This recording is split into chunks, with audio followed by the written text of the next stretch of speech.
Good afternoon, everyone. We are the ECE 492 Vertical Farm Control System Group. My name is Michael Elgie, and let's get started. First, I'm going to briefly answer the question, what is vertical farming? Well, vertical farming is the practice of growing crops in vertically stacked layers, similar to the picture on the left. It involves farming in controlled environments in an attempt to optimize plant growth by using hydroponics as well as temperature and light regulation. So now that we know the brief ideas behind vertical farming, what good is it for us?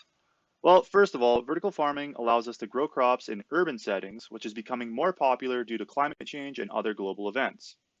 Vertical farming also allows us to automatically maintain planter units to help optimize plant growth by continually monitoring nutrient concentrations, plant health, and more.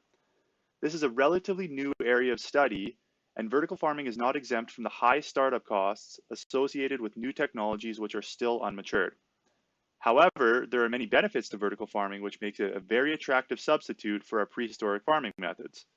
The main advantages of vertical farming come from being able to increase our crop yield per unit of land. Since we are also operating in a controlled environment, we're essentially immune to pests and poor environmental conditions, as well as allowing for year-round production, which is next to impossible in places like Edmonton. Finally, vertical farming uses significantly less water than traditional farming methods through the use of hydroponics. Faro Gardens is the group sponsoring our capstone project this semester, and here we have their prototype vertical farm named King Tut, which is capable of growing many different types of vegetables and herbs.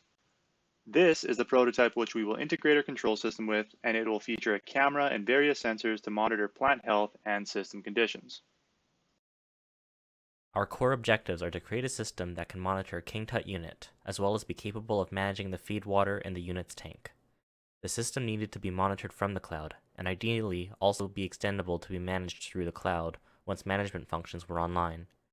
We also had to set up a cloud database to store the data for historical analysis and greenhouse/planter condition optimization, and any additional features that could be provided with the past data of a plant. Here, we have the original preliminary design for our control system. On the right side of the drawing, we have the crops in the planter with a variety of sensors attached to it to measure some key values.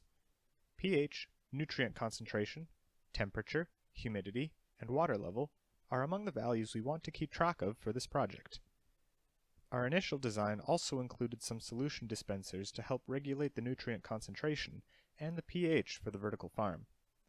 There is also an infrared camera that will capture images of the plants in order to programmatically monitor the plant health. All this information is available in a cloud system for analytics and management as shown on the left. Let's see just how our idea blossomed. Here we have our first sensor prototype, which has a particle argon microcontroller connected to 4 different sensors. The particle argon board is also connected to a Raspberry Pi Zero, which is the hub for our camera system, which isn't shown on the picture on the right. The camera and sensors will all take their measurements and publish the data to a web console provided to us by Particle, and we'll have more on that later. The firmware for the Argon was made with flexibility and expandability in mind. The sensor collector contains all of the sensor and output device objects. The output device contains an instance of the sensor collector object as an observer, and calls it whenever it needs data. We've maximized abstraction for minimizing changes to the collector or output devices, and for every metric we create a sensor class, even if a sensor collects 2 metrics or more. This ensures that we will not have to make changes to the collector or output device classes even if we change sensors. We also have a flexible UART protocol for sending and receiving data, where the Argon sends a request to send or a request to receive, the Pi responds with busy until it is ready, and then we send or receive the data. Quantifying the health of plants is still a fairly open-ended problem and not as straightforward as connecting a sensor and reading the data out.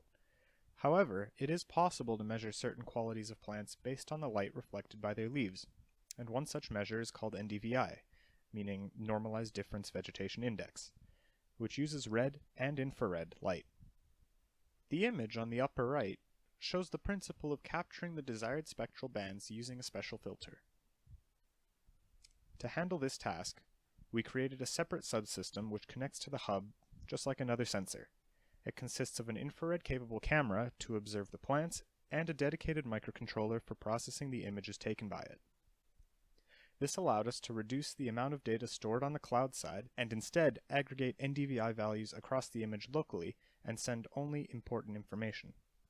Additionally, this could allow for more advanced algorithms to determine plant health without introducing a data or processing bottleneck in our system. Now, we'll beam up to the cloud where Jarrett will tell us how we can use all this data. For our cloud applications, we use tools provided by Google through Google Cloud Platform, GCP, and Particle, whose hardware we're using as well. Particle's board lets us upload data to their console, which lets us see information about each device, as well as manage data on the device for reading and setting variables in a web console. GCP receives data from Particle through a provided integration manager from Particle, which publishes data to a message bus provided by Google's pub/sub service. The data can then be imported into a cloud database, and then later moved to other services like BigQuery using Dataflow pipelines. This cloud storage has configurable retention policies and a web UI that's easy to use. Data is synced to the cloud database by a periodically running pipeline job, set currently for about every 30 minutes. The cost is minimal at the current scale and likely will not be significant until several months of high-scale system deployment. Our biggest issues were involved with the duration it took to identify and receive the parts for our system. Several parts became back-ordered and arrived several weeks to over a month behind schedule. As a result, there were a few weeks where work could not be done on the hardware portion of the project. These issues were part of why our time management was inadequate and our system isn't as fleshed out and integrated as desired. Currently, we were able to just get some of the core sensors working and calibrated, and integrated the system to the cloud. We do not currently have NDVI measurements for plant health, due to yet another unarrived part, the optical filter. Work for the water pumps were not started due to issues with time crunch as well. Another issue we ran into was developing communication between the NDVI calculator and the Argon. This was eventually resolved, but it took up more development cycles than expected and pushed back our schedule as well. On the good end, we believe that our system is expandable both on the hardware and software side. The Argon has enough I/O pins remaining, allowing for the additions of water pumps, as well as a few more additional sensors. These sensors should be easy to integrate using a sensor class that we used ourselves for each sensor currently on the system. We are also quite happy with the level of functionality our cloud integrations have. Particle's web service made it easy to display event data from the Argon on a UI where we can view what the sensors are reporting, preventing the need to wait for the database to sync with the Particle system and look through the database files. Additionally, the integration with GCP is intuitive and should easily allow for the data to be ported to wherever it's needed, whether it be to BigQuery or any sort of other storage system. This is just the first step of what will hopefully be a successful and revolutionary business in the coming years. Moving forward, there are some interesting additions we would love to make to our prototype in order to take things to the next level. One of these things is automatic solution dispensing. This would allow the farm to be self-regulating and allow for a longer period of time between greenhouse visits. Another thing that is left to be done is hooking everything up and actually analyzing the collected data to try and optimize plant health. Unfortunately, due to manufacturing and shipping delays, we have yet to receive the dual bandpass filter for our NDVI system. While we theoretically have the code to capture images and calculate the NDVI, given our setup, we still need to calibrate everything in order to ensure proper functionality and that the NDVI values fall within a proper range. Also, we would like to build a cleaner prototype with waterproof housing to ensure that our electronics stay dry and cool.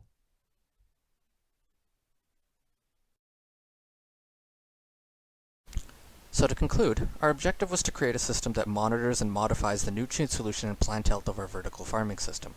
We created a system with an easily expandable design where a bunch of sensors are attached to a sensor hub. We have a separate module for NDVI calculation, and we have the ability to store and view data from the cloud. We had some issues with parts procurement. Some of our parts didn't show up until much later than we had first anticipated. And we had issues with the serial communication as there were some nuances on the Pi side that we were not prepared to deal with. But eventually we did finish that. And the next steps of our project is to automate the solution dispensing process, be able to analyze the data we send to the cloud in order to modify our solution dispensing, create a system housing for humid environments, and calibrate our NDVI camera so that we can work with the filter that we will eventually get our hands on. Thank you everyone for listening to our presentation. That about concludes it. We will do a quick demo here for the next few minutes, and after that we'll open up the floor to any questions.